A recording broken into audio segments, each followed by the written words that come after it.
Ya, jadi intinya satu, mengenali orang-orang yang menerima dakwaan hukum. Terus yang kedua, yang saya coba bikin metode gitu ya, mengenali skenarionya. Ini agak-agak sulit sih. Jadi kalau mengenali orang-orang yang atau berpotensi gitu ya, berpotensi dikendalikan itu lebih mudah. Biasanya orang-orang itu akan ciri khasnya bingung gitu. Kayak kemarin peristiwa selebor saya rusak. Apa kira-kira itu? Saya coba menganalisa. Kira-kira manusianya itu yang salah di mana? Ternyata yang salah itu teknisi yang masang selebor saya sebelumnya sekarang ya. Jadi dia dia menggeser terlalu ke kanan gitu ya. Saya nggak tahu sih apakah yang masang teknisi yang sekarang. Tapi sepertinya teknisi sebelumnya juga miring gitu. Jadi posisi selebor itu miring terlalu ke kanan, intinya begitu. Jadi nggak smooth ya, dia nabrak ke suspensi gitu. Kemudian yang kedua apa istilahnya ya, yang sekarang yang saya kan beli selebor baru, teknis yang baru beda orang nih, tokonya bengkelnya sama tapi beda orang.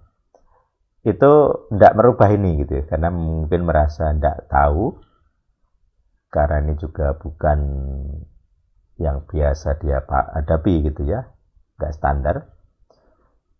Jadi dia tidak tahu ini yang jadi masalah itu kayak penyambungnya itu miring ke kanan, harusnya dibalik ya, jadi biar pas. Nah dia nggak tahu. Nah kemudian kan mau nggak mau kan saya gunakan otak saya untuk mengenali ini masalahnya di mana kok dia miring gitu kan. Saya coba cek, saya balik, ternyata bisa menengah, bisa ke tengah dengan baik. Jadi dia miring gini, harusnya kan gini katalah begitu, dia miring gini, jadi dia selebornya geser ke kanan. Kemudian tadi saya coba cek, oh ini harus dibalik lah, saya balik, dan bisa pas gitu. Seperti itu. Kemudian di bagian belakang saya potong kira-kira 2 cm. Nah ini kemarin bapak saya meledak amarahnya. Kenapa kamu potong? Membentak dia. Jadi dia bahasa cintanya kan act of service itu. Jadi dia pengen dilibatkan. Jadi saya kan potong sendiri. Jadi karena saya nggak melibatkan, dia meledak amarahnya. Tapi kan dia marah. Saya kan sambil motong gerinda kan kencang ya suara.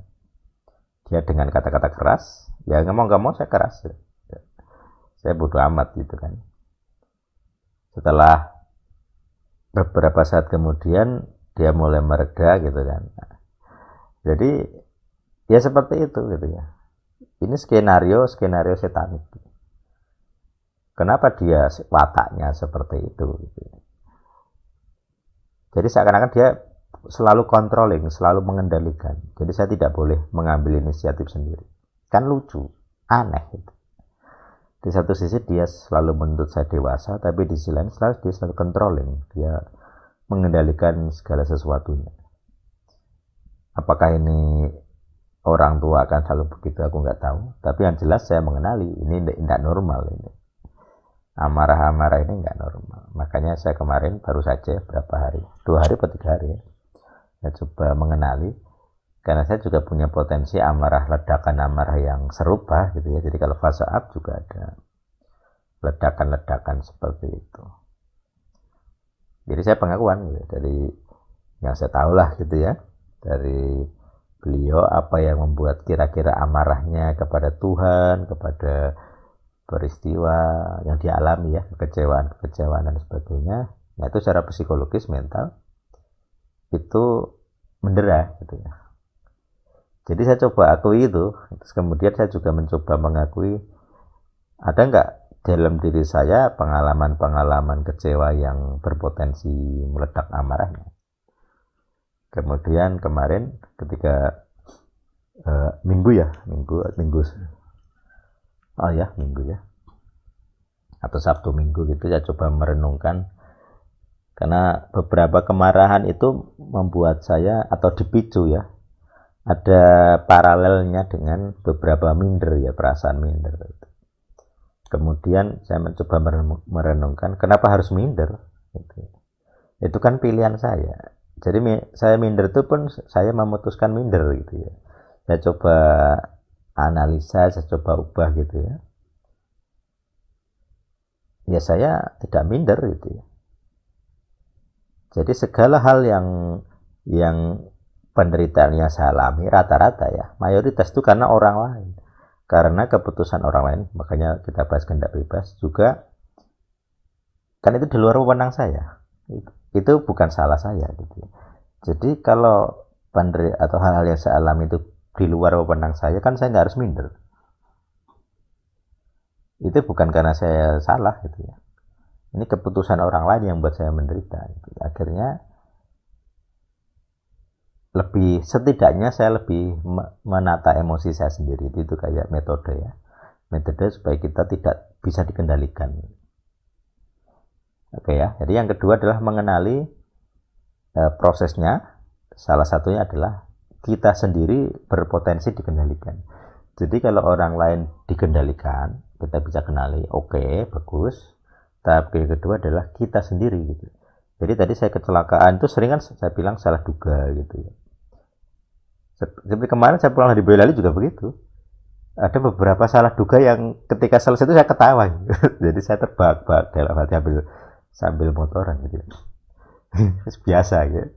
Jadi begitu dia mau belok, saya kan nggak anu ya.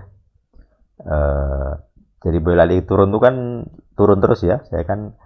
Saya lihat ada mobil, kemudian saya menduga dia akan menunggu saya, ya namanya salah duga gitu.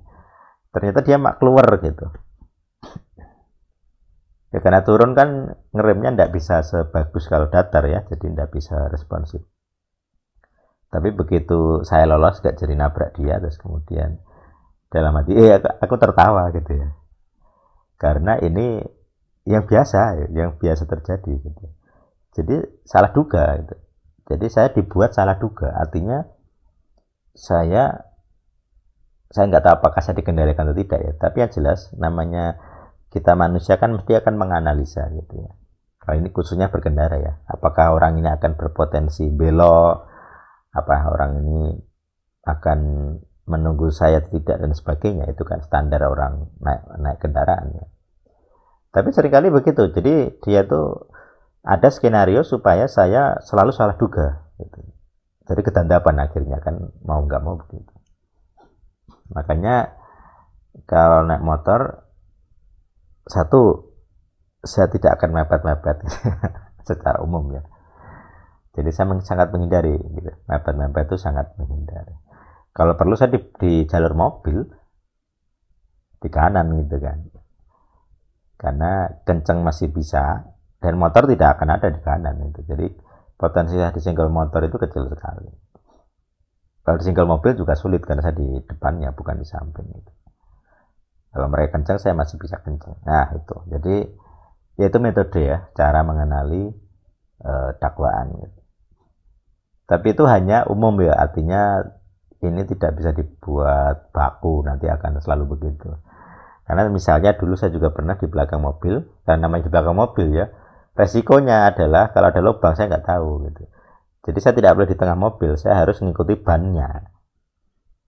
Karena dia biasanya mobil akan bannya cari belak-belak gitu kan. Kalau saya terlalu dekat, saya harus mengikuti bannya, bukan di tengah. Kan di tengah ini jendulan. Karena banyak akan manuver bagaimana menghindari lubang gitu. Nah itu cara metode ya, kira-kira mencari pola. Jangan sampai kita salah duga. Makanya kemarin ada kata kecerobohan ya, saya agak ya naik darah gitu ya. Karena saya sudah berusaha gitu ya. Tapi orang masih bisa berkomentar apakah itu bukan karena kecerobohan gitu kan. Karena memang ya seperti itu.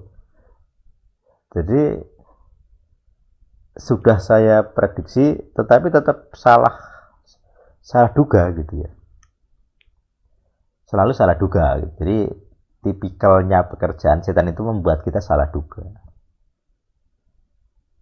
termasuk salah duga dengan Tuhan, salah duga dengan setan sendiri, salah duga dengan diri kita gitu. Kadang pernah kan misalnya saya merasa sehat kemudian saya pergi itu saya salah duga, terus ternyata ada gejala gitu kan, entah gejala pusing atau diare gitu. Makanya kita kan tidak bisa selalu mengenali tubuh kita gitu. Gejalanya pas saya pergi kan cilaka, kalau dari awal sudah tahu kan persiapan lah gitu, atau mungkin membatalkan gitu. Tapi karena salah duga, ya namanya salah duga ya, saya nggak ada persiapan gitu. Walaupun ada obatnya gitu kan, tapi saya nggak persiapan gitu. Jadi kan kaget, mau nggak mau, loh kok kena. Saya kira gitu ya, saya kira Tuhan akan melindungi saya sehingga tidak kena, tapi kok kena. Makanya saya membuat cuklak teknis ya, petunjuk pelaksanaan teknis, bagaimana menjaga pencernaan, minum probiotik secara rutin, misalnya lebih sering sekarang, setiap hari 1 minimal gitu. Ternyata itu lebih baik, lebih bermanfaat gitu daripada sekedar kalau pas ada gejala gitu. Jadi untuk pencegahan itu setidaknya untuk saya ya, jadi pencernaan saya sensitif dengan makanan, tapi dengan minum itu lebih jarang kena masalah.